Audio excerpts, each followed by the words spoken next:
Welcome everyone for episode 22 of ARCS Behind the Driver with Mr. Bren Roberts. We'll have him here in the booth, or in the studio, not booth, studio, here momentarily. Stick around, we'll have Bren Roberts for episode 22.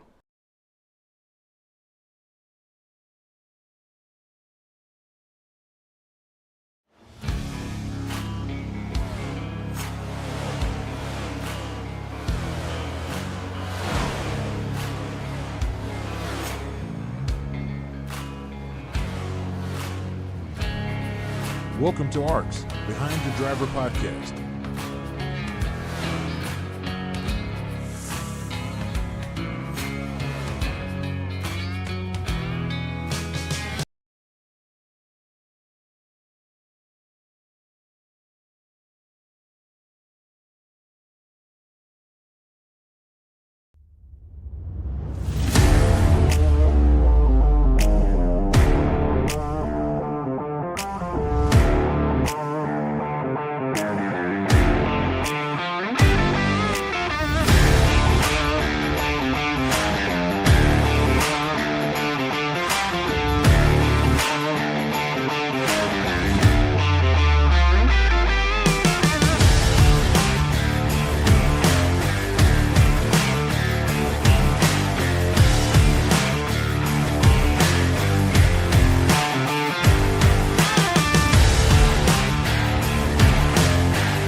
All right, we are here with Mr. Bren Roberts for episode 22. How you doing, buddy? I'm doing just fine. Glad to finally make it on after I canceled about 72 times, but Yeah. I'm finally here, finally in the on the hot seat, so looking forward to it. Finally here. That's all that matters. You are here, and this is episode 22. So we have had some really good episodes. If y'all haven't listened to the last 20 so episodes, tune in because They've been some really good episodes, but now I get to talk to Bren Roberts, who is my teammate Sunday night. Yep. Drafted you in the first round, and we've had some hits and misses on Sunday nights, but I guess I'll throw it over to you first. Tell us, obviously a lot of people don't know who you are, so tell us who you are and kind of a little bit about yourself. Well, I mean, I'm Bren Roberts, obviously. I mean, I live in Western Maryland. I don't think a lot of people think about Maryland. Usually when they think about my area, they're thinking about DC or PA or all that. But I love me some Maryland. We got the best flag in the U.S. I love racing, obviously. The only thing that rivals my love for racing is probably my Commanders. Mm-hmm. I mean, those are the two big things that I love, and I'm glad I get to share my love of racing with, both you and both everybody on Sundays, everybody in ARCS, really. The only series I've been able to run recently has been Sundays, so just a pleasure sharing it with those guys and gals and having fun. Absolutely. So, talking about Sunday, obviously, I mean, you go back. When did you? So, let's go back to the start. The question I kind of ask everybody is, how did you find ARCS? How did you get into ARCS? And what's that story like for you? So I'll take you way back to about 2014-ish. I was 12 years old in 2014, like a freaking kid, you know. Um, I got into league racing. I got my first Xbox, and I got NASCAR 14, and having fun with that. And through league racing, I met Jacob, who some people in ARCS know. He hasn't raced in a long time. I met some of my other best friends. I met Jared. I met Blake. I met Blake Rios. I met all those guys through that. Um, I mean, you guys haven't really been introduced to many of them. I mean, Jared did a race earlier in my car this year, um, at Dover. But Jacob's a big one that got me introduced to ARCS. He started racing in an IndyCar league. He started racing in a Cup league, and I hadn't been league racing yet. I was like, I was very intrigued by it, and he got me in the IndyCar side.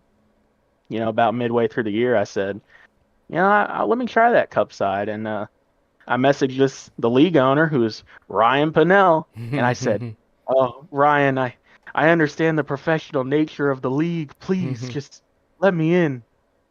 And you let me in. Might be the worst decision you ever made. I went on to have the most chaotic season of anybody to ever race in ARCS, and the rest is history. Mm-hmm. We talk about, I mean, so I remember you and Jacob.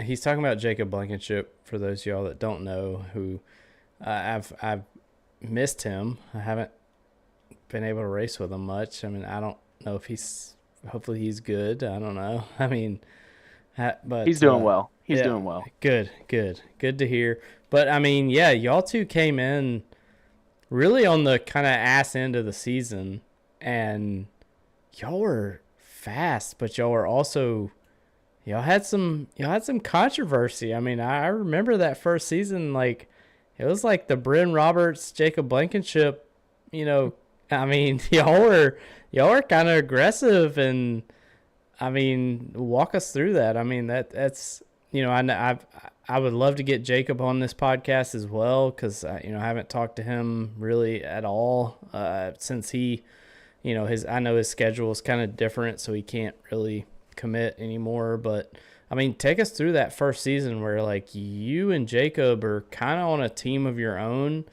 and y'all are like almost looked at as like the villains in that series. Yeah. I mean, how does that feel from your side of things?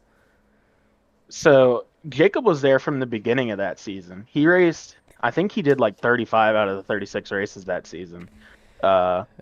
So he's racing every week, and I didn't even know he was racing with you guys at first. And then like it was probably 5 or 6 races in the season. He's like, "Yeah, I'm doing this Cup league. Like, good league. I'm having fun, and I was kind of intrigued, but I wasn't really begging to be in it yet, right? Yeah. I think my first race was Nashville, so that's about halfway through the year. Um, and I came in, and my whole goal was, let me just race everybody clean. And I told you this story a couple days ago because we were racing in Nashville, but I was like, oh, let me just not hit anybody and let me just get through this race nicely. And back when we did heats, first heat race, I wrecked Tom Sears. I said, this is terrible. This is not going well. And from there, I mean, from my perspective, I felt like those first couple races, I didn't race anybody terribly. I didn't race anybody shitty. I didn't really do anything like that. I had a really bad race in New Hampshire, and I don't know what happened, but you had stepped out for a while, and Seth was running it, and Seth was like, "Hey, like you gotta clean your shit up, or else you're not gonna come back." And Jacob stuck his neck out for me. I mean, honestly, he told Seth, he was like, if he's gone, I'm gone, Yeah. and I really appreciate Jacob for that. Jacob's one of my good friends. I'll love Jacob forever. Even beyond all this like league racing and online shit, like that's one of my boys, Yeah. so I really appreciated him doing that. But we kept racing and it felt like it was us against the world. From our perspective, we weren't the villains. We were good people. Yeah. Everybody else was the villain. You know, if I can remember right, I think there started becoming an issue with us and a certain section that was racing every week, like the Tommy Reynolds and the Jeremy, and Jacob had a thing with Seth. I didn't, but Jacob did. And it kind of escalated from there. I airblocked the shit out of Tommy Reynolds at Kansas, and that kind of caused the big blow up. If you remember that, you sat everybody down, was like, "Hey, this shit's Yep. got to change." And so that was a big deal. And then after that, we went on a tear and we won like 4 races in a row. And somebody, I forget who said it, but somebody thought that I rigged the race and let Jacob win at Talladega. I didn't. I was just an idiot. Let him have the bottom like a freaking idiot. But yeah. And then Martinsville came, and that Martinsville race was terrible. I don't know if you Yeah. remember that or not. I do. I intentionally wrecked Briley. Yeah. Which, God, if I wouldn't do that nowadays, I just wouldn't do it. But at the time, I felt like Briley used me up, and I said, "All right, I'm fucking sending your ass," and so I sent him. And that was the cutoff race, so Jacob was on the cut, and we're coming to like one of the last restarts, and he's saying like, you need to win this race for me, and I wasn't fast, so to me that meant I got to use everybody up. Yeah. And use everybody up I did. Yeah. A lot of people were angry at me. I think I used up Toby. I used up Donald, which saying that now just seems like the most absurd thing I've Yeah. ever done. Just knowing those people. I didn't know them then. Yeah. I didn't know they were respectful. I didn't know the type of people they were. So that was a bad season. That was a really, really bad season. But looking Hey. back on it now, it was bad. Then won a couple times and it was okay.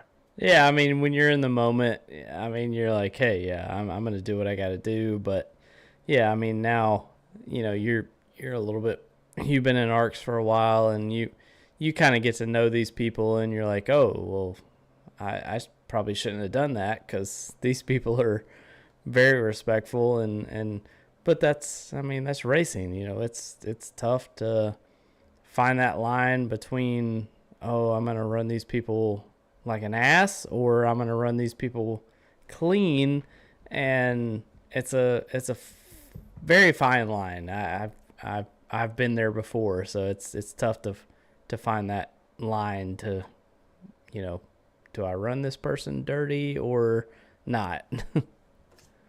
I mean, there's only been 2 times that I've been racing in ARCS where I felt like I crossed the line of that. One was that Martinsville race, and another was an SNS race. We were racing at Talladega, and we were coming to the checkered, and I wrecked the hell out of Zach McBride. I thought I was I thought I was pushing him to the win. He was actually like fourth in line, and I just shoved right through him. And I think I cost him a playoff spot. And I still feel terrible about that to this day. But that was a mistake versus Martinsville was just being way too aggressive. Yeah. But I will say that what happened at Martinsville happens every Sunday now. Every single Sunday. Yep. Every single driver, I won't say every single driver, 90% of the drivers in the field now do what I did at Martinsville back then. Yep. So, I mean, that just tells you.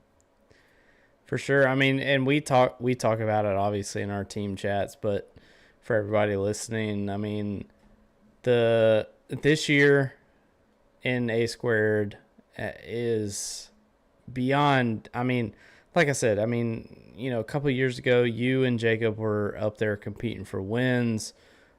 Now it's like, it's insane. I mean, the competition is insane on Sunday nights.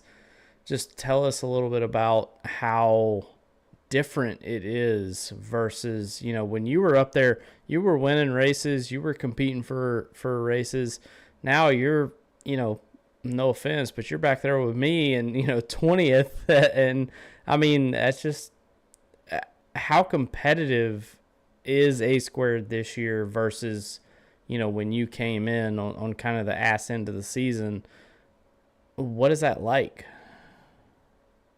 I mean, the biggest thing that I notice now is that you can't show up on Sunday with no practice and expect to run good. Last year it was easier because the officials would be at the tracks that we were racing at that week. So you could, run in Iowa, you could run in Nashville, you could run Pocono. If you're not good at those tracks, you could run that.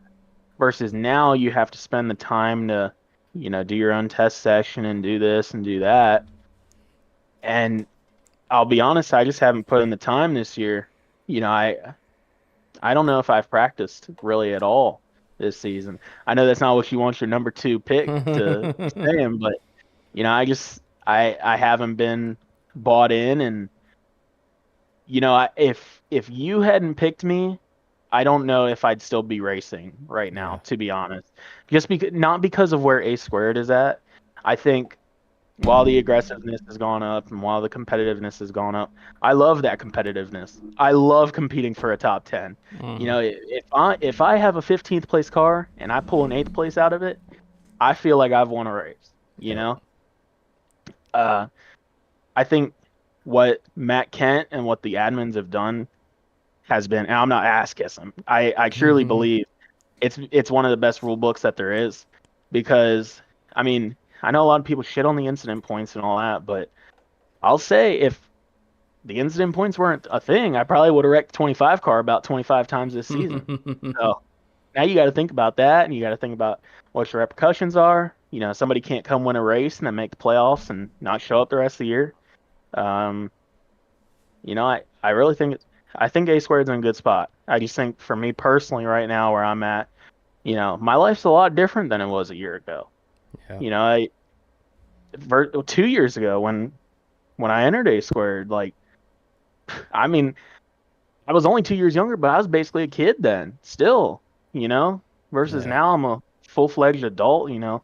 I got all this shit to do and I got to worry about all this shit, and I'm doing all kinds of stuff, and I still got time, but sometimes I just don't want to spend it running laps at, say, where are we at this week? We're at are we at Indianapolis? Or next week? We're at next Indianapolis. week. Yeah, we're off this week, thankfully. But yeah. Yeah, I don't know if I want to spend I got a couple hours in the afternoon tomorrow. I don't know if I want to spend it racing at Indy, So that's just kind of where I'm at right now. But I think A squared's still a great product. I do. Yeah, we've really tried to,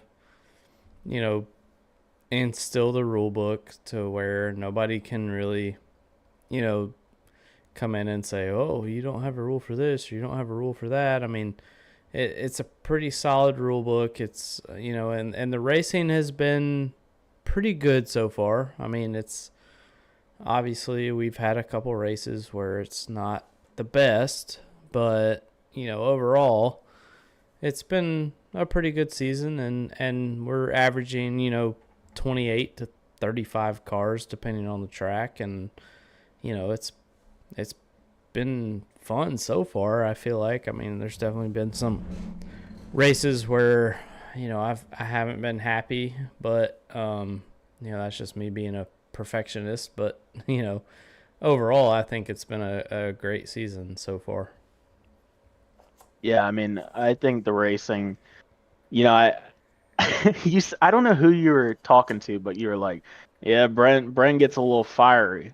Yeah, like so I'll get pissed off, but I think the racing's been good this year. It's just so aggressive, so Yeah, aggressive. it is. I mean, it's just so competitive this year that like you kind of have to send it. You have to be aggressive, because if you're not aggressive, you're gonna lose 4 spots on track, and we just really haven't had that. I mean, even last year, it was pretty competitive, but it was like this year is like holy shit. Like if you aren't full throttle from the drop of the green flag, you're gonna be 30th. Like there's no way around it. And I've been there, unfortunately, in 30th, and I've avoided some of the aggressive drivers causing wrecks, and then I've not avoided some of those wrecks. So it's just overall, it's been a good season, but I think next year will be even better. But yeah, it's been fun so far for sure. Yeah, I mean the racing. I mean, it doesn't matter where you are in the field. Like you are gonna get raced hard. You're gonna Mm-hmm. get raced really hard, and I mean for the most part you're gonna get raced clean. There's some things I don't get. There's some things that I just do not get, and I was getting really pissed off in Nashville, Yeah. uh, because I'll just Austin Mongold was racing me so hard, and we were racing for like 26th place, and I was getting so pissed. I was like, Yeah. why are we racing like this? Like, I felt like I was faster than him. I felt like he should have let me go. If I was in his spot, I would have let him go. And I was getting so mad. I was like, I'm just gonna start pumping people. I'm just gonna punt Mhm. everybody. But I never laid a bumper on nobody, so Yep. I behaved myself. But yeah, I mean, just the competitiveness is it doesn't even it's not even the same league as last year. Yeah. Last year I could give up a spot to somebody, and there was a select few you couldn't give up a spot to because you knew you wouldn't get it back. But like if I gave up a spot to like I don't know Tom Sears last year, he would give it back to me when I was faster. Mm-hmm. But if I give up a spot this year to I mean I don't even know who to compare to. And I'm not singling this guy out. I think I have a lot of respect for this guy, but say Patrick Oberstadt. I was racing around him at the end of the race on Sunday. If I give up a spot to him, he's not necessarily going to give it back to me Mm-hmm. because you can't. You can't give up a spot. And Yep. that might be where I've been struggling this year is I'm still in this mindset of, well, if you're faster than me, I'm going to let you go. And other people just haven't been doing that, haven't Yeah. been returning the favor. So maybe I just need to race like a dick a little bit more. I've I mean, tried. maybe that's what it's come to.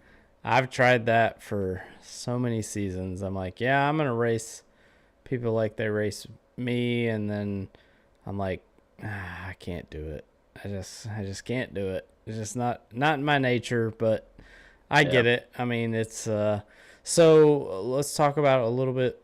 I mean, obviously, A squared's kind of your main focus, but you have made a few appearances in SNS, and tell us about a little bit, you know, your other ARCS starts that you kind of make, and um, what series kind of interests you as far as that goes.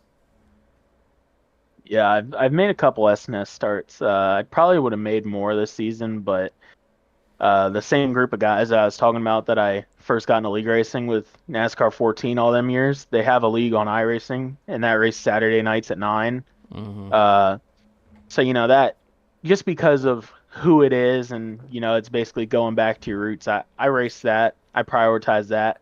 It sucks because a lot of times their races will get done about 10:10, 10:15. So, I could double up and hit SNS, but it's just time doesn't work out. But when I can race SNS, I always enjoy it because for me it's not as serious. I can have more fun. Uh, I can kind of just enjoy the race, enjoy racing with some people, even if we're racing for 35th place versus Yeah. getting angry in A squared. I can just enjoy a good battle and have fun. I'd love to run in TNT. Uh, Hmm. I haven't been able to make it to a tryout, unfortunately, but I'd love to run in TNT if I can ever make it to a tryout and get approved and make some starts there. I watch Rick's broadcast every now and then, and it looks like fun. So I'd love to make start over there. Yeah, for sure. We'll have to get you in there. I can back you up. So if you can just make a start on some of Yeah, these tryouts, and we can get you in there. I know TNT's. I mean, TNT is probably one of the few series that we have where from the drop of the green flag, 90% of the time, that some bitch is going green to the end. So, yeah, that's fun to me because like then you have strategy involved. There's no stages, there's no, there's nothing. It's just you get to the end of the race, and if you can, there's different strategies. Some people saving fuel, some people going all out. TNT is just so much fun. So yeah, we'll definitely have to work on getting you in on that because instead of finishing 18th, maybe I can finish 19th. Well, I don't know about that. Some weeks in that Gen 4 car, that Gen Yeah. 4 car, I am dog shit. But yeah, I mean, I feel like long green flag runs suit what I can do. I'm pretty good at saving tires.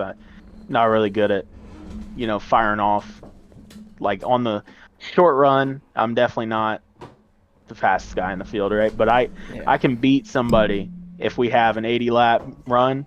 I can beat somebody there. Yep. If we're gonna have two pit stops, I'll beat you in the pit cycle.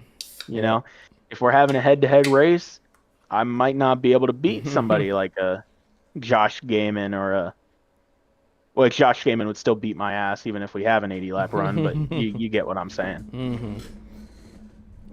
Yeah, I mean, TNT is definitely very competitive as well. I mean, Jacob Prince came in this year and kind of schooled all of our asses. So, I mean, that's what that's why I love racing with people that are faster than me because for one, it does help me get a little bit better, but two, those faster people come in here and show some of the people that thought they were fast, like, you're not that fast. Like, I'm out here running, 2-3 tenths faster than you. I mean, that's what's cool about ARCS is like we always have new people. Like, I remember when we were running on Monday nights with the Gen 6 car on iRacing, probably our first year on iRacing, and Cody Pinnell, Jeremy, Jacob Blankenship, I think, made a couple appearances on Monday night. I mean, it was, for me, it was like, I got to catch them, and now it's like it's transition. Now, John Hagan, Zach Millett, you know, Cody's still pretty fast on Sundays, but, you know, Yeah. John Hagan and Zach Millett are kind of the cream of the crop when it comes to A squared right now. But, now it's like, okay, now not only am I running for 25th, but I'm battling with, me and you have had some battles on track, and, I'm out there with other people. I mean, I've been battling around Tom Sears and other people, and I'm like, dude, 2 years ago we were battling for fifth. Now we're battling for 22nd. Like, this Yeah. is wild. Like, holy shit.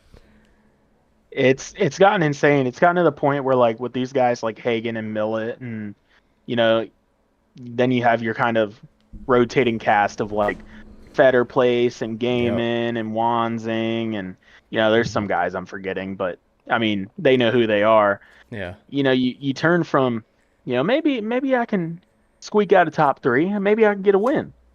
Now your focus turns to, well, top ten's a good day. Yeah. You know, Top. I think I Yeah. finished 11th at Nashville, and I was like, you know what, I got all I could, Yeah. and like I mean, it's gotten ridiculously competitive. But it's fun. It's fun. It is. It's challenging. It's better than going out and being like, well, we're racing with 15 cars and I got to win, but it's against 15 cars, Now we got 30. The field is so deep. There's some guys like they've done every race and I just can't remember racing around them once Yeah. because the field is so deep.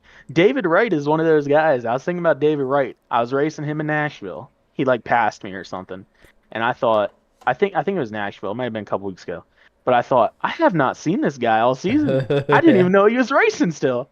Yeah. That's how I feel too. It's like you get into the race, and obviously me being slow, I'm 20th, 21st, and I'm like, even like with my cousin Cody, now that he's full time with CBR, I'm like, I didn't even know he was in this race. Like, what the hell? Yep. He's up there in sixth. I never saw him the whole race, and I look at my standings, and I'm like, Cody Pinnell's in fifth. And I'm like, what? He started Yeah. this race? Like, what the hell? Yeah, it's gotten crazy, but I love the precipitation. What am I trying to say? Per- precipit. No, Look at precipitation's us. rain. Yeah, precipitation. Participation. Yeah. There we go. Look at us. Look at us We're putting our getting brains it. together. We're getting it. Yeah, but it's been fun. It's been a lot of fun for sure. It's been Darlington last year. I won Darlington in the playoffs. There was like 13 cars, and I was like, "Well, I won the race, but I beat Yeah. 12 cars." It's like, Yeah, it's yeah, not that great, but yeah, I'll yeah, take it. Yeah. yeah. So what kind of setup you got? What kind of wheel? What kind of pedals? What you rocking with over there? So I'm actually making a lot of upgrades. I actually just got a new computer Ooh. 2 days ago. Ooh. Ooh. I was running this bum ass computer that could barely get like 50 frames on iRacing on minimum settings. Oh Uh, yeah. so I spent a lot of money. I went to Best Buy. I know people hate that. You get a pre-built, but I don't know how to put that stuff together. So I just got a computer and now I can run max frames. 120 or 120 frames on like max settings. It's pretty sweet. I got a Logitech G920 as a wheel. Still, it's my first wheel. I still have it. It's coming to the end of its days. Like shit is like leaking out of the base of it, and like I have to clean it up every couple days, and the wires are kind of getting old, and so I'll have to make an upgrade there soon. And I just got the cheapest Fanatec pedals you can get Yeah. because I know a couple people had this issue, but about 2 years ago, the Logitech pedals, when like the brake would like turn on itself, like it put in like 10% or whatever, or 12%, and Yep. you'd be going down the straightaway, basically dragging the brake. Yep. You're not doing nothing. So I tried to clean them out. I tried to do all that, but it didn't work, and I ended up just buying the cheapest Fanatec pedals I can get. Hey, that whatever works. I mean, I got Thrustmaster TLCM pedals. I'd love to upgrade those, but yeah, I had Logitech G923 for a while, and those pedals just they're so. I mean, they're cheap. I mean, they're made out of plastic. I mean, yeah, they have a little metal cover on them, but it's not actually metal. So the pedals I have are pretty good, and I mean, it's cool to see like what everyone's running. Obviously, I kind of asked that of everyone that's on this podcast, and some people, obviously, I have my direct drive, my DD2 Fanatec, but some people are still out there like you running Fanatec G920, not even G923. You're old school G920. And I mean, we got Noah Belleville that runs a controller and still, is very competitive. I mean, it's crazy. But yeah, I mean, a lot of people say that, I bought a new computer it's been like 3 years ago. And then the same time I bought my computer, I bought my Fanatec direct drive DD2 wheel. I got a shifter, and yes, it helped me out, but talent is talent. And sometimes it doesn't matter if you spent $15,000 or $1,500 or $22 on Facebook Marketplace. Talent is gonna rise to the top, and that's how it is, unfortunately. I mean, you get new equipment. Cody, my cousin Cody Pinnell, he finally got him a direct drive wheel, and now he is very, very competitive. I'm happy to see him in A Squared full time now. Yeah. He's banking on a win because he's got to get a win there. But I mean, don't we all? I mean, at this point, I think I'm ahead of you in points because you missed a race. I don't know if you snoozed your alarm too long or what, but well, so what happened is I stayed up too late Saturday night, and I stayed up too late. I went to work in the morning, got home from work. I was watching Cup race, and I was like, you know what? I'm a little tired. I'm gonna go to bed. I'm gonna take a nap for a little bit. I told Jared, who subbed for me earlier this year, I was like, I'm gonna take a nap for an hour. I'll wake up. That was like 4 o'clock. So I wake up and I can't find my phone, and I'm like, okay, whatever. I didn't even set an alarm. I was like, let me get my phone. So I go out and I look on the stove and it says 7:10, and I said, oh Jesus. So I hurried up and I got there and I looked and it still said register. And I clicked on it and it said unavailable. I said, are you kidding me? Are you kidding me? Missed it by 5 seconds. Jesus Christ. Terrible. You can't even make it up. Yeah. Can't even make it up. Well, and I was sad that we didn't have you there, but at the same time, I was kind of happy that you were there because, I mean, let's talk about that damn not bracket. I'm going into Denny Hamlin mode. Let's talk about the damn race for the playoffs in A Squared. Holy shit. I mean, you're right there in there. I'm in there. I mean, Dale Markowski, Steven Oberstadt. I mean, there's so many people that are like within 20 points of this cutoff. It's the wildest playoff chase I think I've ever been a part of in my life. I mean, Pacey obviously has backed out, so Pacey's going to drop back. But right now, at least when I looked at points, there's a 3-way tie for 16th. Yep. Everyone has the same amount of points for 16th. So 14th, 15th, and 16th all have the same amount of points, and we're right there. I mean, obviously you're a little bit better at stage racing than I am, but talk about that. Like, I mean, it is wild trying to get into these playoffs. So I just pulled it up. There is a 3-way tie. So it's Tom Sears, Dale Markowski, and Patrick Oberstadt. They're 15th, 16th, and 17th. They're all tied at 298. And then right behind is Gaiman, Steven Oberstadt, Davey, you, me, Dustin. Like right there. Yeah. I still feel pretty good about making the playoffs as long as I can make the rest of the races. Unfortunately, Indy's looking doubtful. I might need a sub.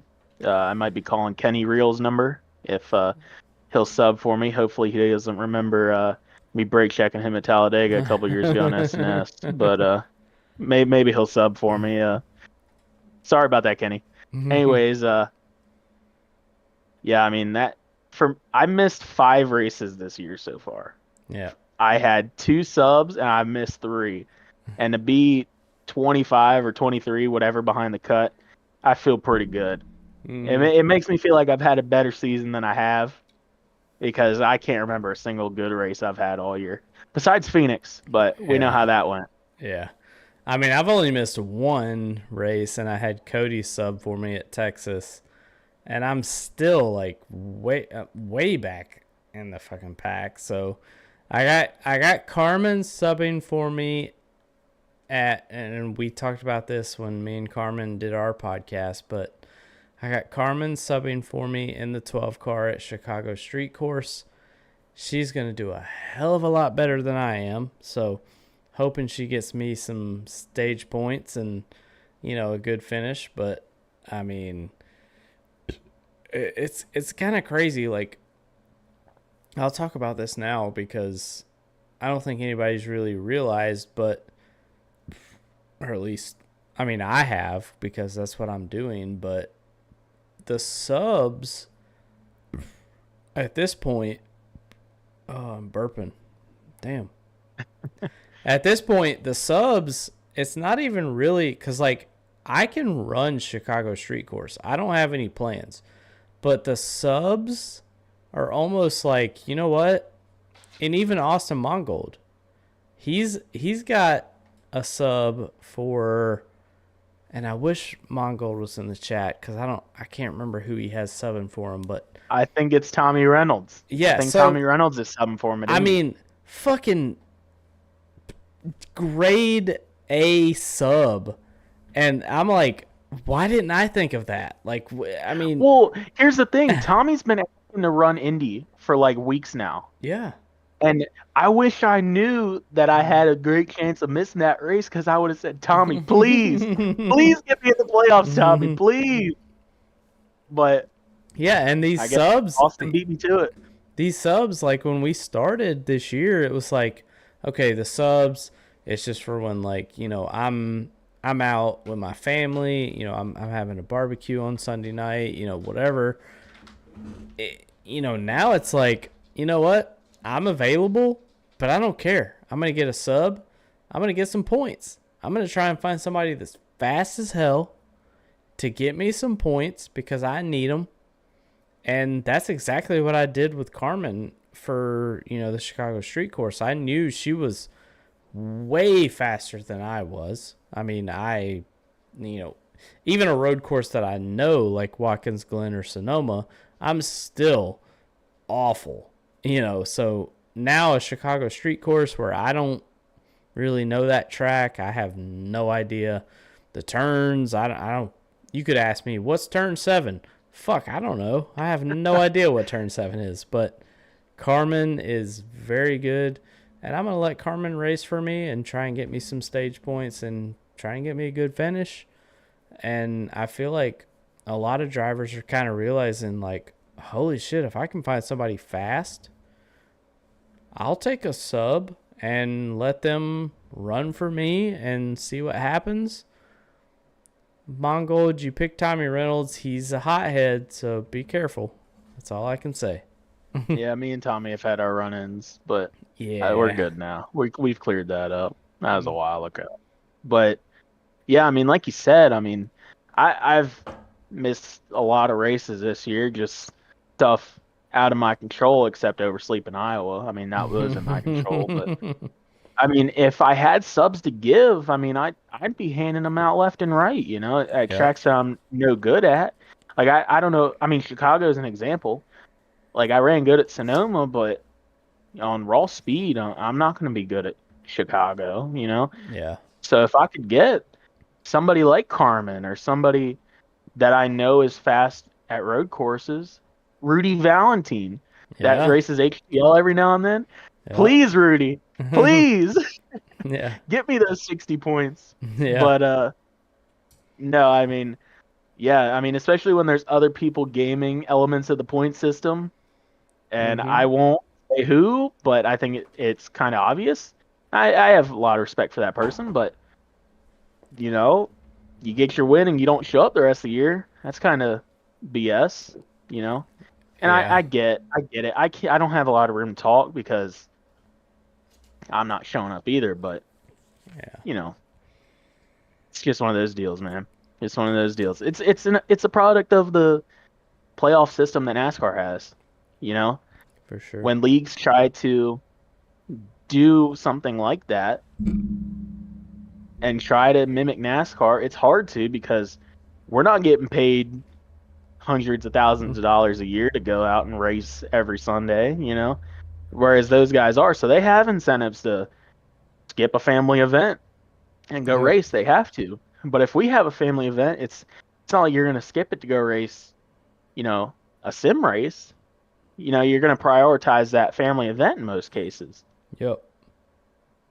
So, I mean, that's just kind of a product of the system that NASCAR has put in place that leagues try to replicate. And I like it. I actually do like it. I'm not saying I don't, but you know, it's just a byproduct of that. Yeah, for sure. I mean, it's.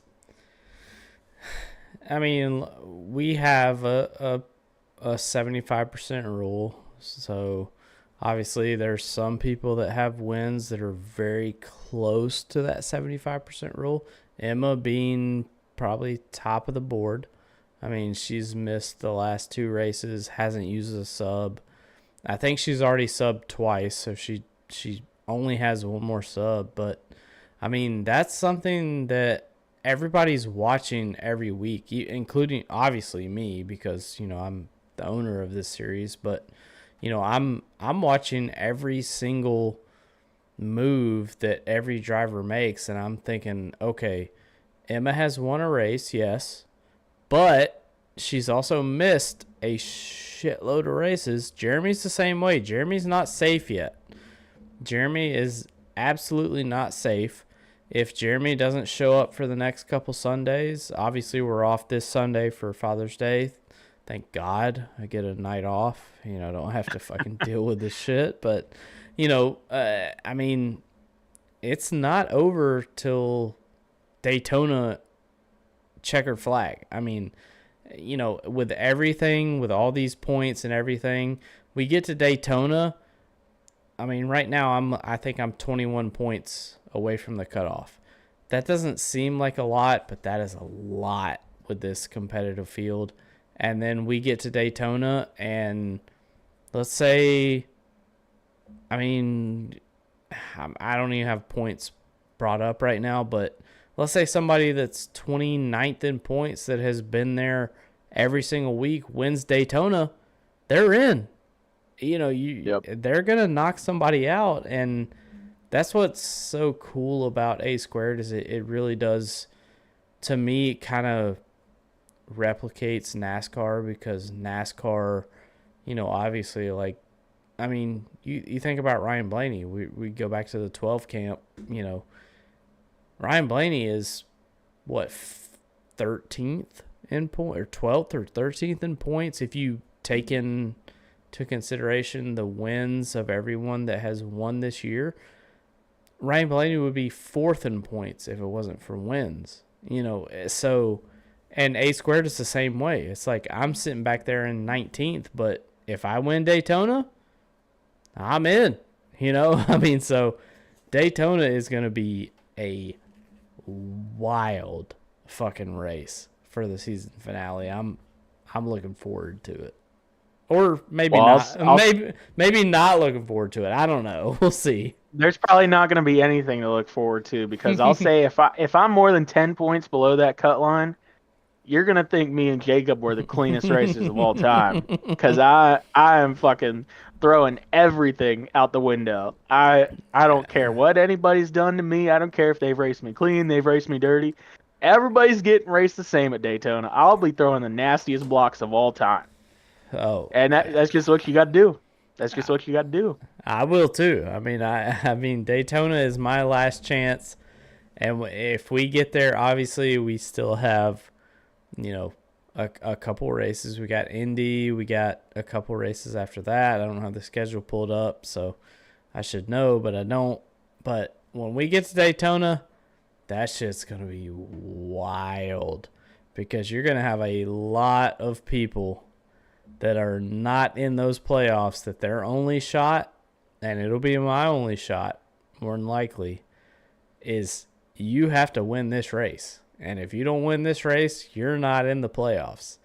And it's not just me. It's you. It's Steven Oberstadt. It's Dale Markowski. It's Tom Sears. It's David Wright.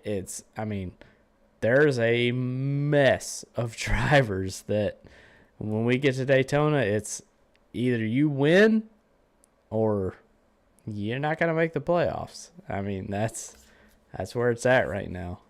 Well, I'll be honest. Looking at the playoff schedule that we have, there is not a single track in the playoffs where if I get some laps in before the race starts, there's not a single track in that playoffs that I don't think I cannot win. Yeah. I can win at every track in that playoffs. Mm-hmm. So if I can get in, I can make a serious run at it even with no playoff points. I really do think that. So if I'm still in a spot where I'm struggling, I'm going to be racing like hell at Daytona. Oh, that's for damn sure. From the green flag. I think we all are. I mean, anybody that's in that position where we are, where it's like the playoffs are right there. They're 20, 25 points away.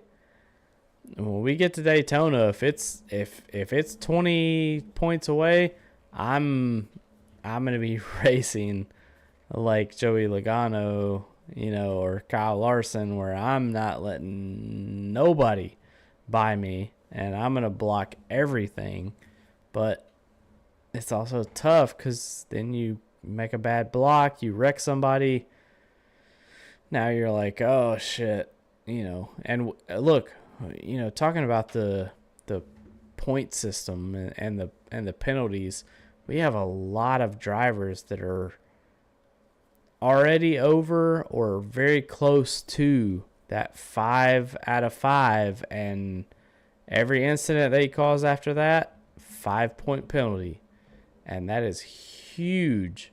When you only have 20 points between pretty much 13th and 20th, 5 points is massive. Yeah. I mean, those points are massive, and I got my 10-point penalty earlier this season. But besides that, I mean, I'm 2 out of 5, I think, on incidents. So I got a little bit of play. Yeah. So same. If I don't cause any wrecks, I mean, shit, I got 3 big ones to cause in Daytona. Me too. I'll take everybody out. I'll do what I got to do because might be my last hurrah. It might be my last chance at an A-squared championship. So might have to do it. Yeah, and we've talked about that in our admin chat, obviously, that next year it will be 5 out of 5 no matter what. So it doesn't matter if you cause a caution or you cause an incident, it's 5 out of 5. So you have 5 opportunities next year, and obviously this will be, solidified when we finish the season and we get, the rule book updated for 2025. But this year it was kind of like, well, I got 5 out of 5 cautions, and then I also have 5 out of 5 incidents. So if I run through this guy, but I know what I'm doing and I know that I can wreck him but not cause a caution, then I'm good. And then if I know that I'm going to wreck this guy and it's going to cause a caution, I know I only have 2 of those. So again, I'm good. So next year, it's going to be 5 out of 5 no matter what you do on the racetrack, regardless of, caution or an incident. It's 5 out of 5. You don't get 10 because really right now, I mean, everybody gets 10 freebies. You get 5 at-fault cautions and you get 5 at-fault incidents. Next year, no. It's going to be 5 out of 5 cautions, incidents. It doesn't matter what it is. You get those 5 incidents or cautions, you're going to get a penalty. So I didn't even realize it was like that until about probably 6 races into the year. I didn't even realize that you get 5 caution faults and then 5 incident faults. Yep. Because there was a situation at Sonoma where Kenneth Cheney was trying to wreck the hell out of me for like some reason. He was trying to just like fuck me off the track. Yep. I would have just wrecked him. I would have just ended it right there if I knew I had basically 10 incidents. But I was thinking, well, I don't want to get one of my 5, you know? So, you know, that would have changed how I raced that. Yeah. Luckily, it turned out okay for me because he ended up wrecking himself or something. But, you know.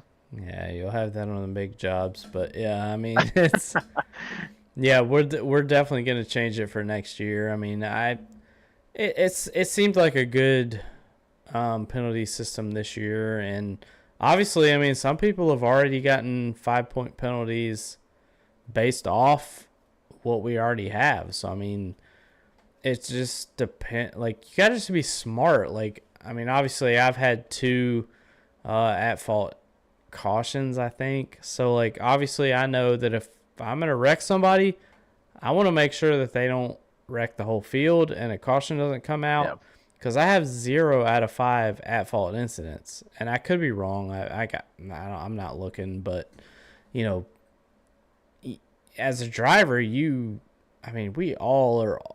I mean, let's be honest, we're always trying to cheat, you know.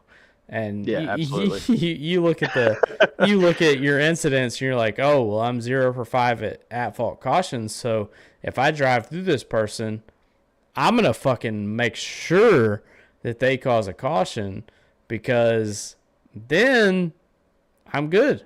You know, I don't have any at-fault cautions. I just have 3 out of 5 at-fault incidents. You know. Well, can I say something real quick? Kind of like a public service announcement. Absolutely. There's this negative connotation, and I completely get it, with intentional wrecking. I think intentional wrecking is good. I do. I really do. If you intentionally wreck somebody because they've done something to you, and it, number 1, doesn't affect the race, and number 2, doesn't affect anybody else, and number 3, you get them good, there ain't nothing wrong with that. You got to do what you got to do. I agree. But from an admin stand of things, yeah, maybe not. I don't agree. Well, you can't make it clear that you're intentionally wrecking somebody. You gotta intentionally wreck them and then apologize. You gotta say, you gotta take liberties, and you gotta say, well, no, my brakes locked up. This person's done something to me, and then you apologize. You basically gaslight them. Hey, sorry about that. You know, I didn't mean to do that. Look, I called an HTL race. This has been because they were off this week, so it was 2 weeks ago, and the 13 of Lily Frazier was on a mission, and I knew she was looking for somebody. I even said it in the broadcast. I was like, the 13 is looking for somebody, Eli. And it wasn't 3 seconds later, she killed Blake Henderson. And I mean, I love Blake, but and then she got him once, and then she kind of backed off, and then she came back and got him a second time, and I'm like, oh no. And then that's when the admins of the Truck Series and HTL booted her. I don't know what the penalty is. I don't know if she can start. I think she got suspended for like 14 days or something like that. So, if I remember right. So basically she can come back, next week. I mean, so yeah. But yeah, that was wild. I was like, I was in the booth, and I obviously when I get in the booth, I have a couple beers, just like I always have a couple beers. But I mean, I was like, oh, she's going to find some. I mean, I was hyped. Yeah, I could tell you were excited. I could tell you were excited because I watched the clip. I saw there was like this commotion where she got a penalty, or like people were pissed or something. So I said, I need to go back and watch this. And I went back and watched the replay, and I could hear the excitement in your voice. You knew something was about to go down. I knew that she was looking for somebody, and I told Eli, I was like, that 13's looking for somebody. And sure enough, a half a second later, she tried to dump Blake, and I mean, it was wild. And that's what I mean. I love calling races, especially as Eli does a great job of being the lead broadcaster on Tuesdays. I'm just there as I feel like Larry McReynolds, but like 20 years ago. I mean, Yeah. it's Eli who? Eli Sasek? Yeah, Eli Sasek. Yep, he's the main. He's the primary, I guess, broadcaster for Tuesday nights, and then we have me as kind of a color commentary, and then Strix Polstrex. I might have fucked up that name. I'm not very good with hard names, but she's a producer, so she's kind of talking in our ear as we're calling these races. It's just so much fun. I mean, I will say ABN, when they do broadcasts, it's probably one of the most professional things that I've ever been a part of. I talked a little bit about it last week with Feemster when he was interviewing me, but I mean, it's crazy how professional they are. And I mean, they have producers. I mean, I feel like I'm on Fox, Fox Sports. I mean, it's wild. Like, yeah. I mean, I've had my disagreements with ABN sometimes, but yeah. I mean, I just gotta say their broadcasts are second to none. Mm-hmm. The effort that they put in and the way that it looks most times, it's top of the top for sim racing broadcasts. I mean, they don't have the support that like the Coca-Cola series does. Yeah. But I mean, they're close. I mean, honestly, they're close.